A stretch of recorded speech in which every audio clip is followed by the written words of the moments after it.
Kemudian ada pertanyaan lagi yang tentang peran Badan Pangan Nasional. Ya. Nah, ini kami juga khawatir, Pak. Khawatirnya tidak sesuai. Makanya masuk ke Komisi 4, alhamdulillah.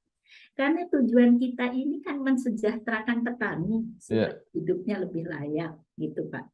Tapi banyak sekali program-program justru mensengsarakan petani. Kenapa?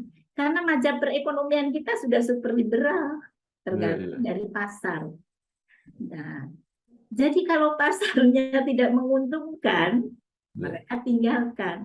Nah, kasihan petani-petani kita. Nah, jadi saya mengawal ini di Komisi 4, kalau bisa memang harus ada subsidi-subsidi untuk petani kita, terutama milenial, Pak. Jadi tenaga-tenaga muda kita di pertanian itu sekarang kurang sekali. Karena pertanian dianggap kumuh, pertanian dianggap kotor. Walaupun sekarang sudah banyak sekali teknologi yang bisa diterapkan.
Assalamualaikum warahmatullahi wabarakatuh. Bersama saya Bambang Sadurno di kanal Inspirasi untuk Bangsa. Mudah-mudahan kanal ini selalu bisa memberi inspirasi, motivasi, dan edukasi. Kami sedang mempersiapkan beberapa video wawancara untuk ikut memberi makna 65 tahun Universitas Diponegoro. Hasil wawancara ini akan kami bukukan untuk melanjutkan buku pertama yang sudah terbit. Saat ini saya bersama dengan salah seorang alumnus yang sangat luar biasa. Jadi beliau sudah cukup senior, tetapi luar biasanya masih tetap bersemangat untuk mengabdi kepada kepentingan orang banyak, yaitu Ibu Dr. Insinyur Endang Setiawati Tohari. Nah, beliau sekarang adalah anggota Komisi 4 DPR RI dari fraksi Partai Gerindra. Ya. Apa kabar Ibu Endang Setiawati? Alhamdulillah baik. Nah, Ibu mungkin bisa mulai dengan bercerita kenangan ketika kuliah di Universitas Diponegoro, kemudian lama kelihatannya berkarir di Kementerian Pertanian dan saat ini masih mengabdi di DPR RI. Monggo, Bu. Baik, Mas Bambang dan teman-teman semua, terima kasih ini saya tersanjung dan termotivasi dengan ajakan Mas Bambang Sadurno. Jadi perlu saya ceritakan bahwa saya ini sebetulnya nama keluarga itu Ismail Said Martodijoyo. Tohari itu nama suami dari Mahmud Tohari. Yang kebetulan satu profesi, Pak, satu profesi. Jadi kami rupanya pernikahan di kampus. Jadi satu angkatan lebih tua dari saya. Nah, kemudian tadi saya sangat terkesan sekali dengan kiprah Pangeran Diponegoro tentunya sebagai alma mater kita di Universitas Diponegoro. Jadi karena saya dilahirkan di Cirebon, tentu saja tabiat atau potensi Cirebon itu sangat melekat di hati saya. Walaupun ayah ibu saya itu sebetulnya dari Pekalongan. Dan beliau yang selalu, ayah saya terutama, yang selalu menanamkan bagaimana ketidakadilan untuk petani-petani kita.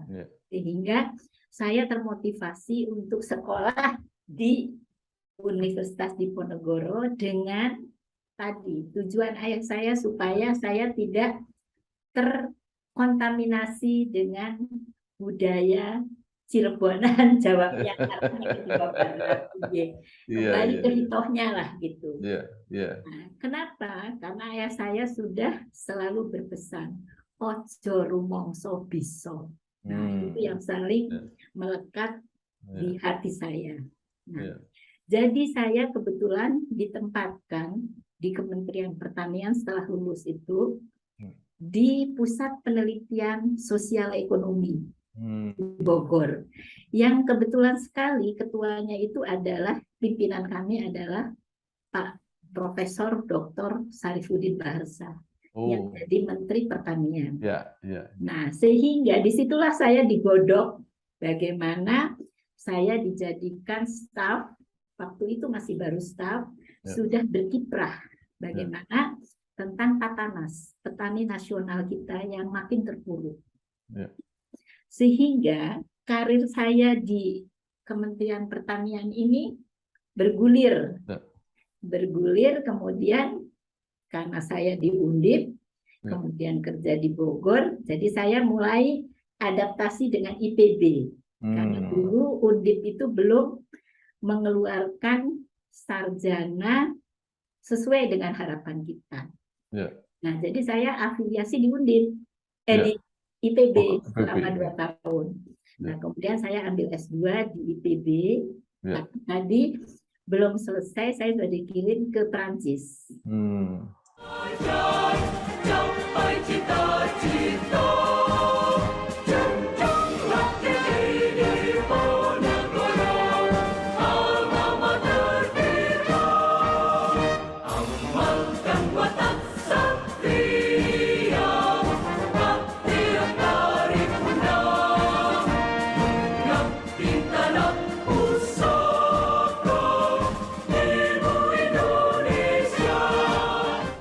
Nah, di Perancis saya belajar, sebetulnya suami saya dulu. Suami saya dulu dari Biotrop dikirim ke Perancis, menangani tentang ekologi.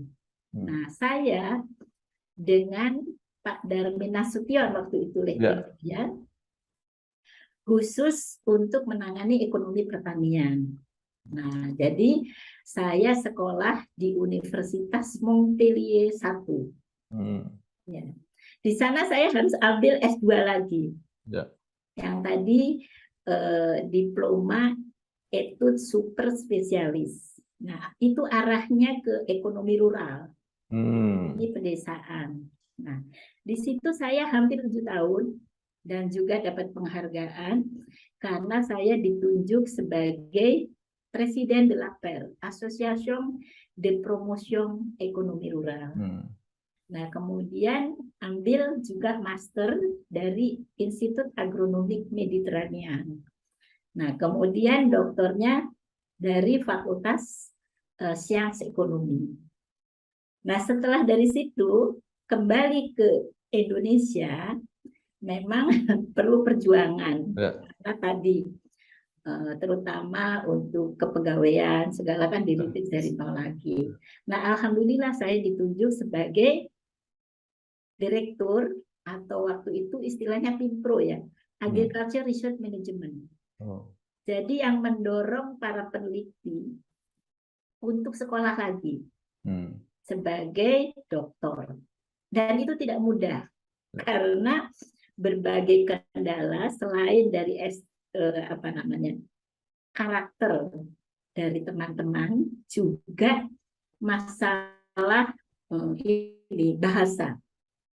Nah, di situ saya dapat grant dari pemerintah Prancis sebagian, pemerintah Jepang, dan kemudian juga pinjaman dari loan dari Bank Dunia. Setelah saya berkiprah di situ selama 10 tahun, akhirnya para peneliti itu kita tempatkan di BPTP, Balai Pengkajian Teknologi Pertanian seluruh Indonesia, karena di bawah Badan Litbang Pertanian. Nah, jadi saya di situ merintis bagaimana peranan kedaulatan pangan ini dari nol. Dari nol. Kenapa demikian? Karena memang saya rasakan, Mas Bambang, bahwa political will kita ini tidak kuat. Kemudian konsistensi dari dari program kita itu tidak berkelanjutan, sehingga non sewu ganti menteri, ganti policy, ganti kebijakan. Nah ini yang meresahkan saya. Jadi setelah saya pensiun dari Kementerian Pertanian, akhirnya saya karena aktif di HKTI diminta Pak Prabowo membuat buku tulisannya Membangun Kembali Indonesia Raya. Nah, di situ saya sangat berperan karena saya ingin mengembalikan ke Undang-Undang Dasar 1945 pasal 33 ayat 123. Nah, disitulah saya berkiprah. Cuma ya tadi lagi-lagi kalau politik itu kan selalu berdinamika. Nah, jadi saya sebetulnya saya mencalonkan dari Jawa Tengah dulu, tapi tidak dapat suara. Yang dapat suara adalah Mas itu Jamal Mirdad. Oh, dari Jepara, ya. Iya, jadi memang ternyata saya mengalami sendiri bahwa kesuksesan di partai itu tergantung suara. Nah, akhirnya karena saya tidak bisa bersaing dengan Jamal Mirdad, akhirnya saya mengundurkan diri menjadi Dewan Pakar. Dewan Pakar di Gerindra selama 10 tahun. Nah, setelah itu saya mencalonkan diri dari Kota Bogor dan Cianjur. Tapi yang kedua juga tidak menang karena tadi nama saya tidak populer. Yang lebih populer kan artis, begitu Mas Bambang. Nah, ini pengalaman yang bagus ya. Nah, baru yang ketiga ini saya alhamdulillah itu juga yang memilih kebanyakan para peneliti pensiun gitu. Jadi ya memang ternyata karir itu harus dirintis dari bawah. Nah, kemudian ada pertanyaan lagi nih yang menjadi masalah besar tadi kan political will dan konsistensi program. Nah, ada pertanyaan yang menggelitik dari Mas Bambang. Bagaimana tentang swasembada pangan? Nah, saya tidak setuju kalau swasembada pangan itu dari ketersediaan pangan. Karena kalau kita bersedia tentang pangan, bisa import, Mas Bambang. Ini yang kami perjuangkan untuk tidak import. Kenapa? Karena Indonesia ini mempunyai keanekaragaman hayati nomor 2 di dunia. Jadi banyak sekali potensi-potensi lokal kita yang belum digali sebagai substitusi pangan kita. Di antaranya di Jawa Tengah sendiri ada kacang koro yang bisa dijadikan substitusi kedelai, tapi kedelai kita masih impor.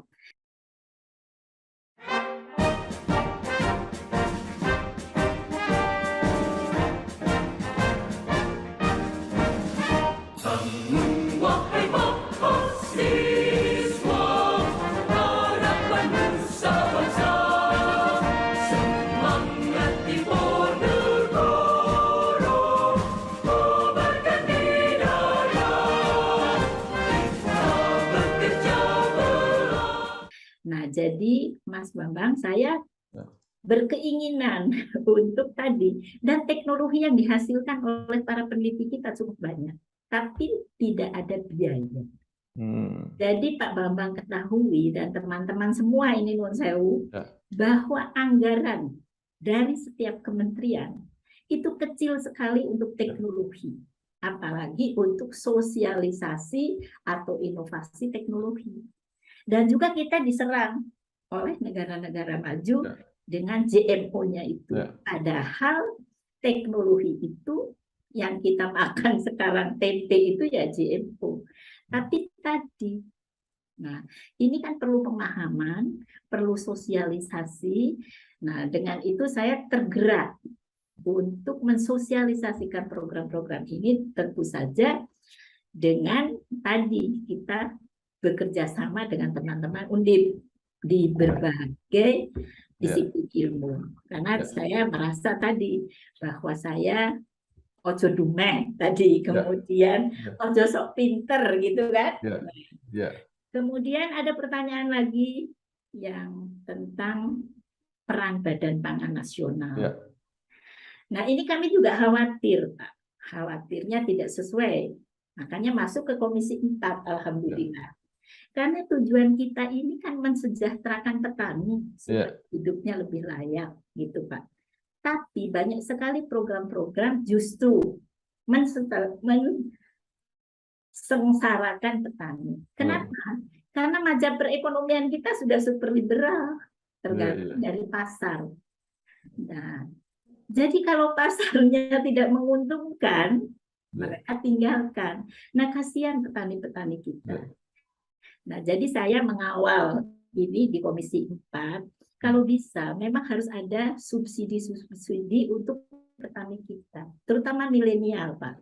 Jadi tenaga-tenaga muda kita di pertanian itu sekarang kurang sekali. Karena pertanian dianggap kumuh, pertanian dianggap kotor. Walaupun sekarang sudah banyak sekali teknologi yang bisa diterapkan. Tapi kalau biayanya nggak ada, Pak, hanya 5%, Pak. Ini saya contoh di Badan Pertanian, Badan Litbang Pertanian. Jadi Kementerian Pertanian hanya menyisihkan 5% dari seluruh anggarannya untuk teknologi. Nah, mudah-mudahan dalam kesempatan ini bisa mendorong untuk berpihak kepada teknologi. Nah, kemudian juga sesuai dengan Undang-Undang Nomor 18 nih Pak, bahwa Undang-Undang untuk merevisi Undang-Undang Nomor 7. Nah, ini kan juga filosofinya itu kelembagaan petani harus kuat. Nah, Bappenas ini, Badan Pangan Nasional, kita harapkan jadi ujung tombaknya, Pak. Kenapa demikian? Karena tadi mazhab perekonomian kita sudah tidak berdasarkan Undang-Undang Dasar 1945 lagi. Ke arah liberal. Terutama Bulog, Pak. Ini kan ada pertanyaan juga tentang Bulog. Bulog itu kasihan, Pak. Jadi Bulog yang sekarang sama dengan BUMN lain. Malah lebih parah, Pak. Jadi kalau Bulog itu dananya diambil dari pinjaman bank komersial. Nah, bagaimana Pak? Mestinya kan diatur oleh pemerintah. Nah, jadi saya sangat prihatin dengan keadaan ini, makanya saya ingin sekali berkiprah, walaupun sudah tua ini, berkiprah yang positif di Komisi 4. Nah, kemudian juga BUMN tadi. Bapak cerita BUMN ini terkesan memang sangat merugikan, Pak. Kenapa? Ya tadi, Pak. Karena perekonomian kita ini sudah arahnya ke liberal, malah nuwun sewu ini, Pak. Saya baru saja kunker keliling Jawa Barat. Kebun teh kita, Pak, itu mau disewakan untuk agrowisata dengan mendirikan hotel mewah. Katanya 50 hotel termewah di dunia. Nah, ini apakah benar, Pak? Lawang VOC saja menjajah kita ini sudah membuat klaster-klaster sesuai dengan agroecological zone kita. Jadi saya prihatin, Pak. Prihatinnya tadi. Kenapa kok tidak ada political will yang kuat? Bagaimana melindungi petani-petani teh kita? Padahal teh kita ini nomor 1 di dunia. Belum kopi, belum yang lain-lain, Pak. Nah, ini anak-anak muda kita ini terobsesi dengan istilah dunia. Nah, jadi saya ingin sekali supaya kita kembali ke hitohnya lah. Demikian. Nah, kemudian tadi peran Bulog sudah saya kemukakan, peran BUMN sudah saya kemukakan. Jadi memang kita harus bersinergi, Pak, alumni-alumni Undip ini. Karena sudah dirintis oleh Pangeran Diponegoro kita yang sebagai alma mater kita sejak tahun 1821, Bapak bayangkan. Ya. Monggo cari di Google ada. Ya. Bagaimana Pangeran Diponegoro itu berjuang untuk melindungi petani-petani lokal kita. Nah, kok kita sekarang malah menjual? Ya. Jadi saya tuh prihatin. Ya. Mudah-mudahan generasi penerus saya mengalami hal ini. Mudah-mudahan.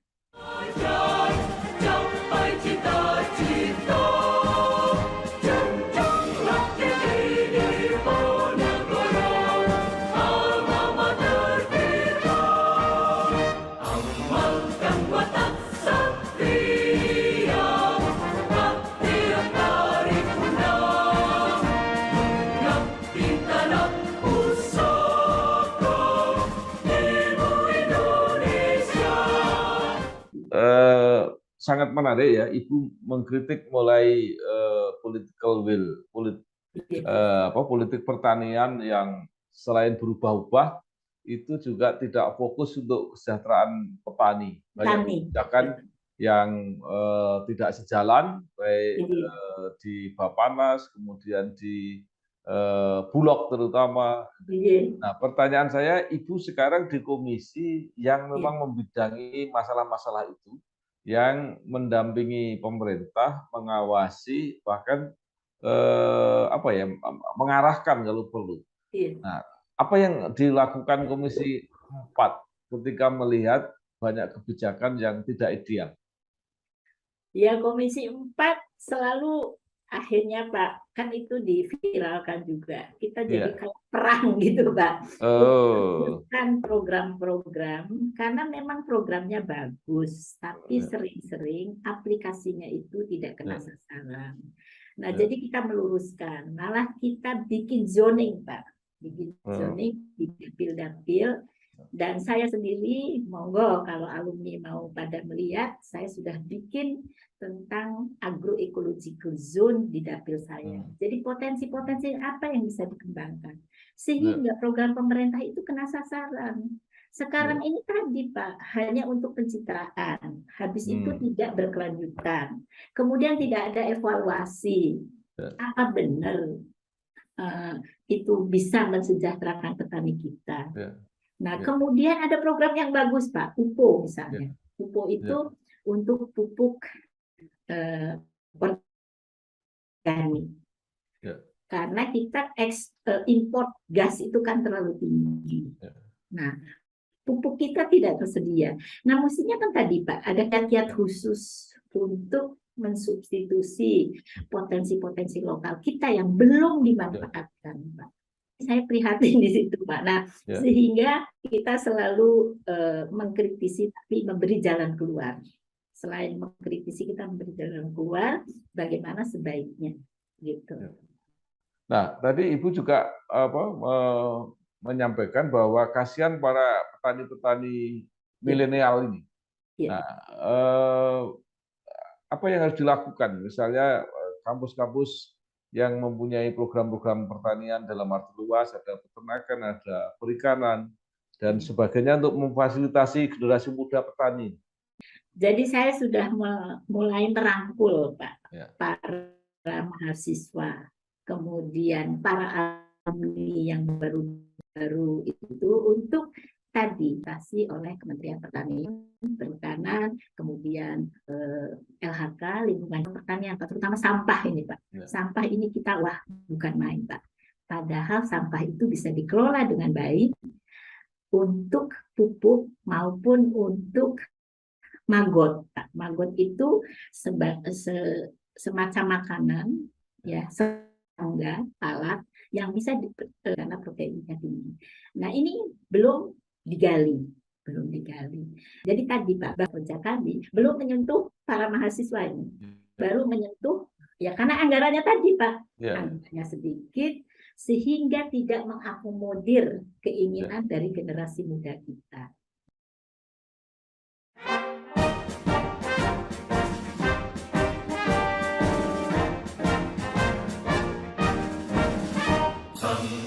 Wahai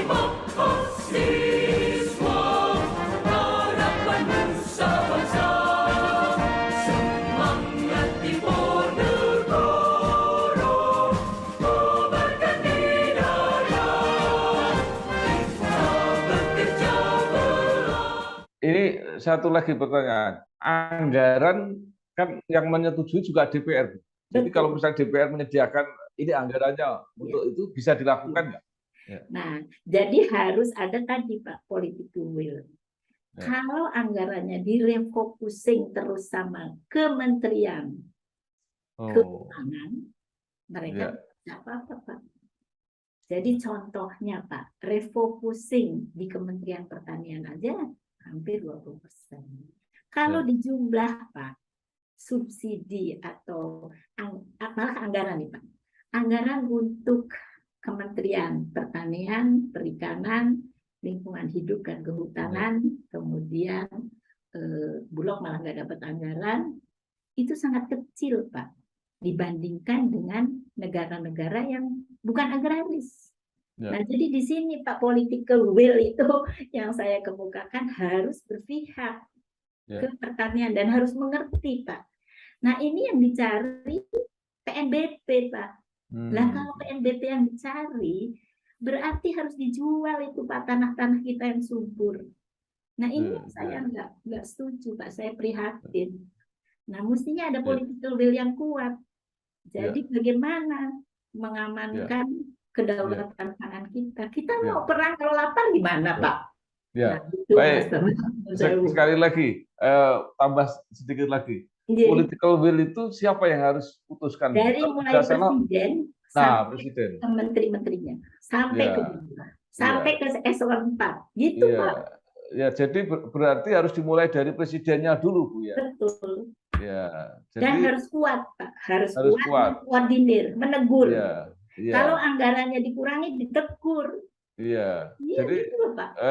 Kira-kira siapa presiden yang cocok seperti itu? Saya lupa karena saya dari Gerindra. Ya, saya mengusung Pak Prabowo. Baik. Luar biasa. Begini Pak, kalau tidak sekarang, kapan lagi? Iya.